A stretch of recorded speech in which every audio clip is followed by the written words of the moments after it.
अस्सलाम वालेकुम जी, welcome back मेरा यूट्यूब चैनल बिलाल बलोच। तो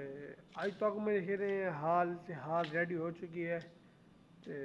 अज आए जरी सुता उठी के इस बात जरी ना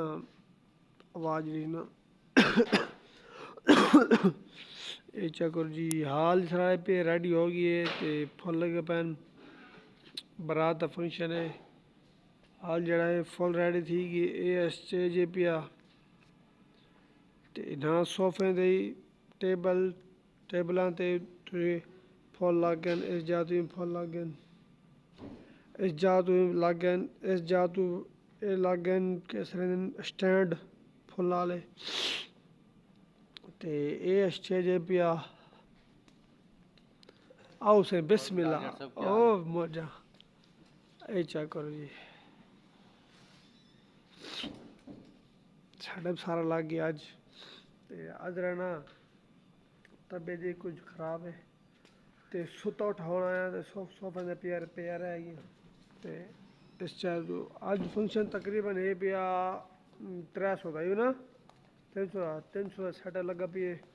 अगे इस साइड तो घट होंगी ना अज क्योंकि अज साढ़ा बे वड्डा इस बात इस साइड लगी पेन कुर्सियाँ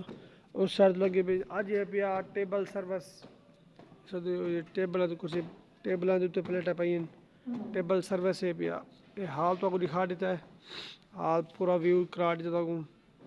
वो डाइनिंग टेबल ये भी डाइनिंग टेबल इस साइड लगे पेन रस्सी लगी पेन क्योंकि साल बंद दिन पे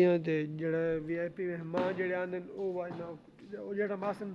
खाना लग से उसमें खोल VIP जड़े मेहमान हो इतने बैसन तो इस साइड भी लग गया है साढ़ा सारा लग गया है साढ़ा फुल तैयार है पिया तो उत्ते खलो करना एक साइड ते ऑल तक व्यू चेक करना कैसा व्यू लगता है दसा है मेरे को कमेंट कैसा व्यू लगा है इस साइड से पहले क्या जेंट्स तो लेडीज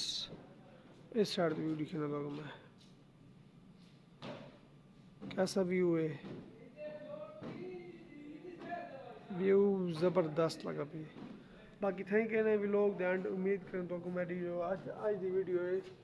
अच्छी लगी उसी तो बहुत तक लिखे ना मैंने कम करें हाँ जी ये जनाब मैंने कम करें पैन लाइटा जी ना इस साइड तो खराब ने पे ना इस साइड तो लाइटा चेंज करें पैन हाँ ओ असा फनूस लै कल तक तो मोटा से नहीं ये लगे खड़ा है फनूस हाँ हाली बंद है क्योंकि हाली पलटी का टाइम कर दिया पलटी होना सी पार्टी साढ़े को आती है तकरीबन 7 बजे 7:30 बजे पार्टी आती है जिना फंक्शन है तो लाइटा खराब है तो लाइटा बड़े खड़े लाइटा बंद कर देते हैं बाकी तेरी अंदर खाद रखो कर देना बाकी उम्मीद कर तो आज की मेरी वीडियो अच्छी लगी हो चैनल को सब्सक्राइब कराए लाइक कराए तो कमेंट भी कराए हाल की वीडियो तो कैसी लगी है बाहर गली है उसकी वीडियो तो कैसी लगी बाकी थैंक यू लोग द एंड